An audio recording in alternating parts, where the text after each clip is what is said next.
Thank you. Today is Tuesday, April 15th, 2025. It is 12:05 p.m. This is the Board of Directors special meeting for the Windham School District, and I'm calling the meeting to order. We'll start off with correspondence. And I did receive some correspondence that was forwarded to me, which I've actually put on the agenda under new business. So we'll touch under that for correspondence. Did either of you in the past week have any correspondence? Okay. Public comment. Is there anyone here for public comment? Okay. Hearing none, we can move on to changes to the agenda. Is there anything anyone would like to change or add or remove? Perfect. Okay. Old business. Approve financials. So this is pay order number 11 in the amount of $16,797.46. So I will make a motion to approve pay order 11 in the amount of $16,797.46. Could I get a second? And then we'll have some discussion. Second. Okay, thank you. So now we're on to discussion. So one of the questions I know I had is we keep seeing a payment for student transpo, $206.60. I just don't know what that is referring to. Daniel, do you or Kate know a little bit about what that could refer to? If that is, because I know we're talking about bus stuff, so I wasn't sure if that, I don't find it as a deal breaker as to why we couldn't approve things, but I think it is something we can ask Heidi when she returns from her time off. It's just the $206 you're seeing, right? Yes, I mean, and it kind of occurs throughout the pay orders, and it's for the same thing, but I'm just not clear as to what that is. Okay. Also,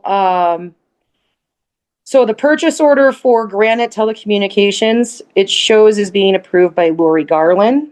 And as well as the very end of the pay order, there is, I think, something that says she's listed as the contact for the Vermont Department of Environmental Conservation, drinking water and groundwater for the Windham Elementary School. So I think we can also just have on our radar to follow up at our next regular meeting. Like, is that changing to Heidi? Is that because of where we're changing and transitioning to town and what that looks like? So, but other than that, now that I actually really looked at the pay orders, I didn't, other than not knowing fully what entails the assessments, didn't see any other things that really were any kind of a flag or anything to hinder approving the pay order.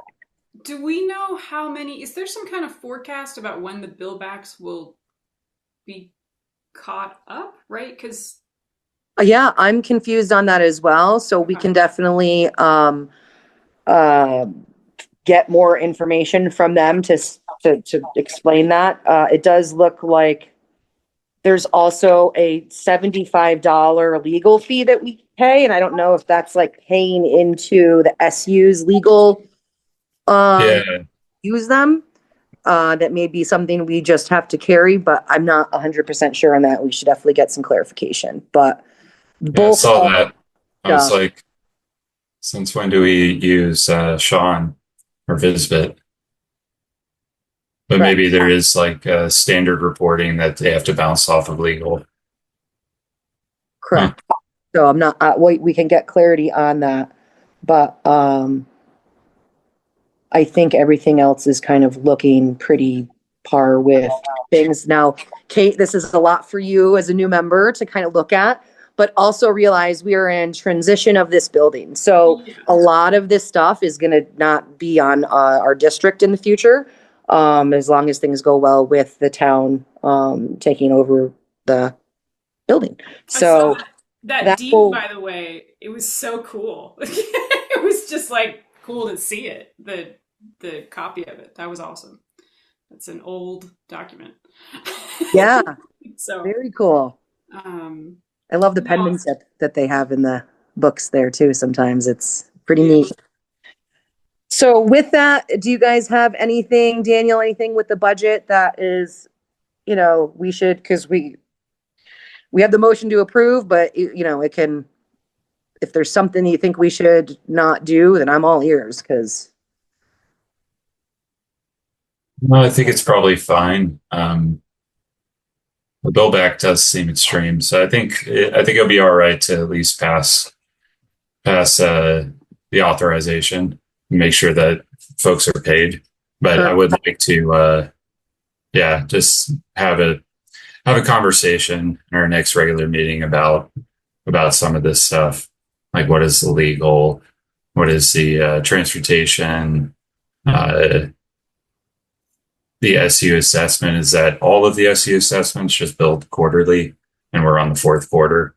Well, there's 3 different lines for those as well. It looks like I'm looking at it sideways, which is I know. I can't sideways too. Which page do you see that? That's on.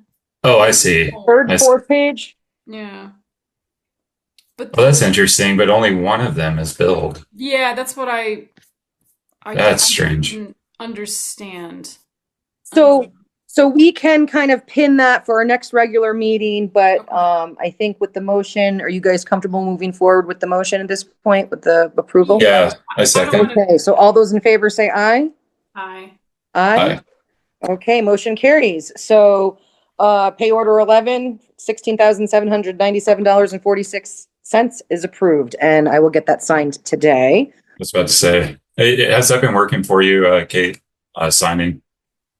I have to use my phone, which is horrible, and I can barely hear. So if I keep leaning in like a weirdo, that's why. What did you say? I guess this is like, I feel very behind. I didn't even realize I had to sign them. I thought that was, so I haven't signed one. So it's electronic. Yeah. So you'll go in and you'll see it from Susan. I'm going to pronounce her last name incorrectly. It begins with a P. Oh yeah, I have it. I mean, I have it open here and it just says sign here. Yep. But and you go in and do it, and it will, then once everybody's done, we'll get an email that it's finalized. Okay. And then they bill out from there. So, perfect. So moving on. Now, we have D policies to approve, D8, C8, and B3.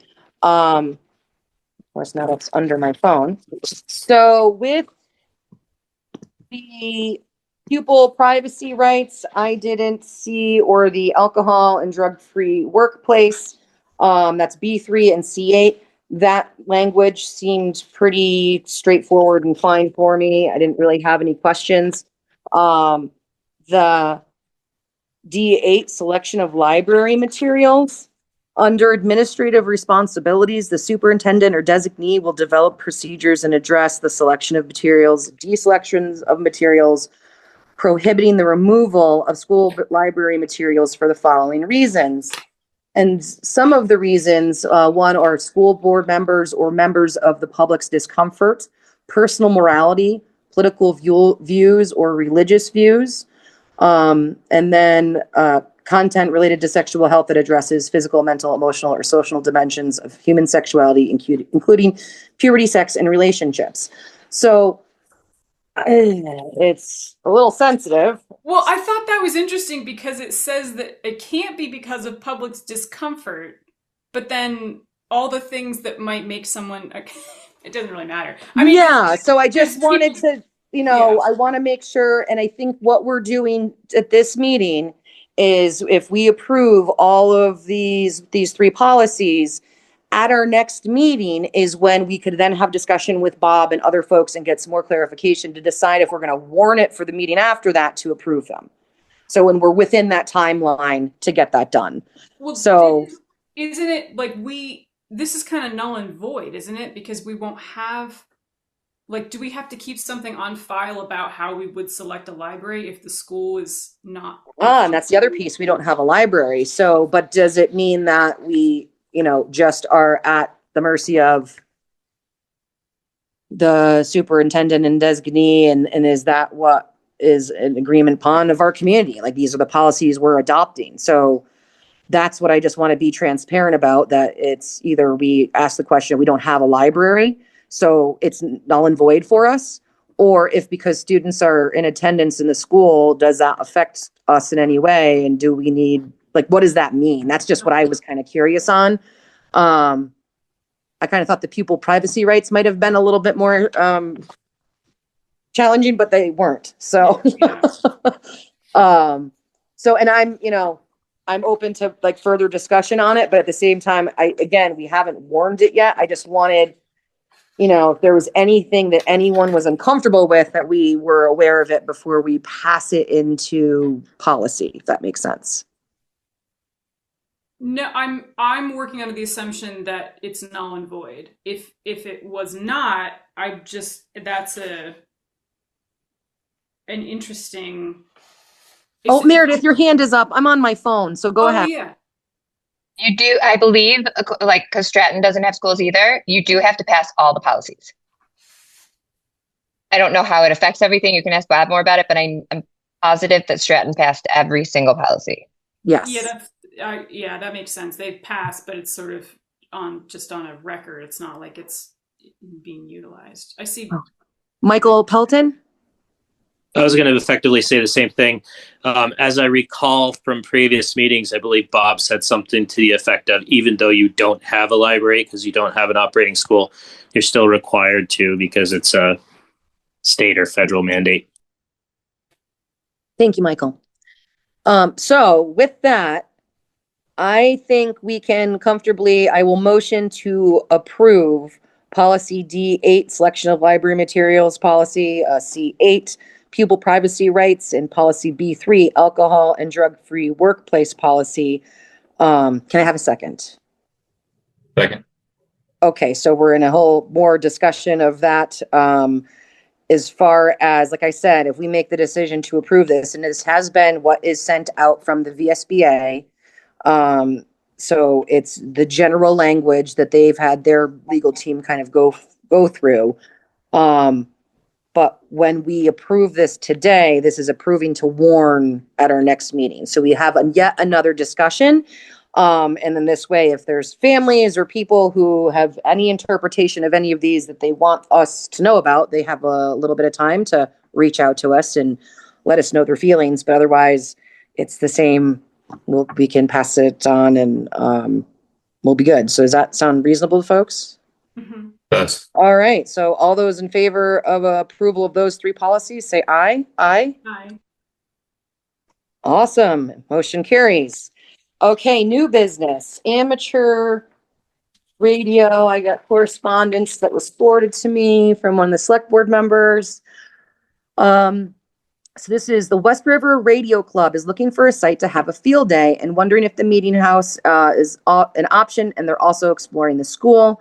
It starts Saturday 9 a.m.-ish and it's over Sunday 1 p.m.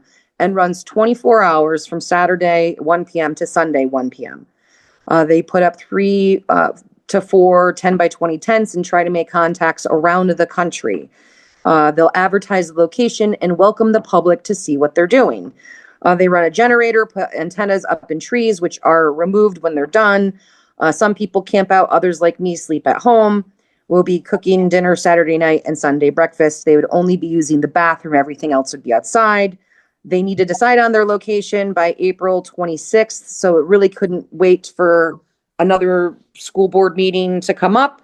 And because this is going to be, I think the date is June 28th through the 29th.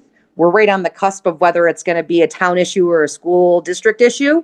I think that this is a wonderful opportunity for the community to have some different stuff, and it's helpful with emergency preparedness if there's ways to communicate. I've been to one before. It's not with them, but yeah, it is it's pretty nifty.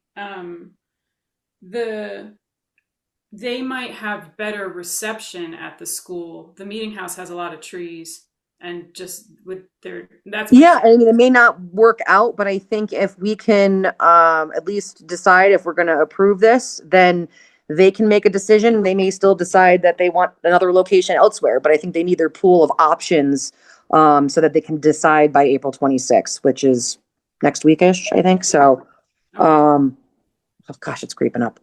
So I guess I'll move to approve the amateur radio field day, allow the use of the building on June 28th and 29th, pending anything different from the select board, but at least from the district, that we could approve that. Do they pay? Are they paying for that? It doesn't look like there is payment, Okay. but it is open. They're going to advertise and welcome the public to come see what they're doing. So it could be a really neat community event to allow people to come to. So that could be a trade-off. I'm not sure. Is Michael Pelton still on? This came from Tan Brosnan, who is, I believe, has a ham radio license and is a local. He was one folk who ran for select board in our community.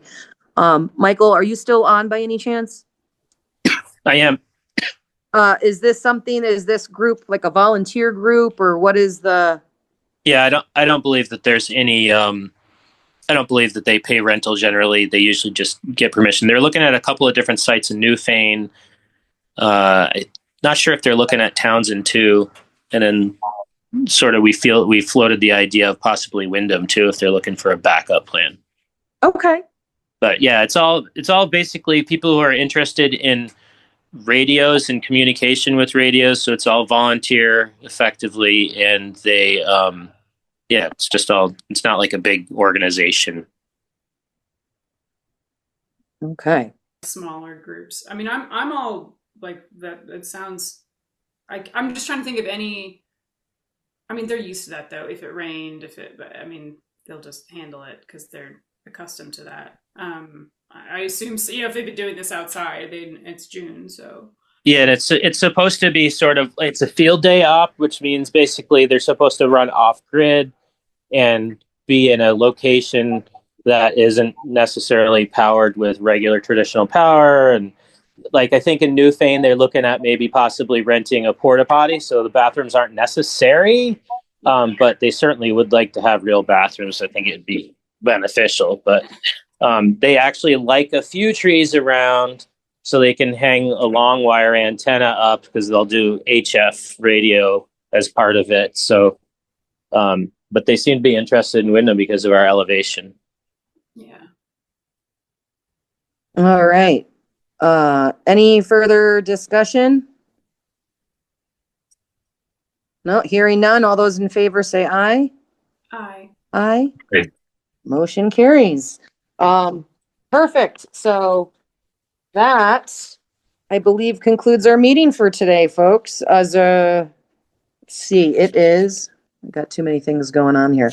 So it is 12:23 p.m.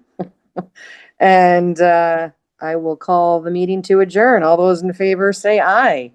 Aye. Bye. Aye. All right. Thank you, folks. Thank you, everyone, for being here. And we'll meet again on May 13th.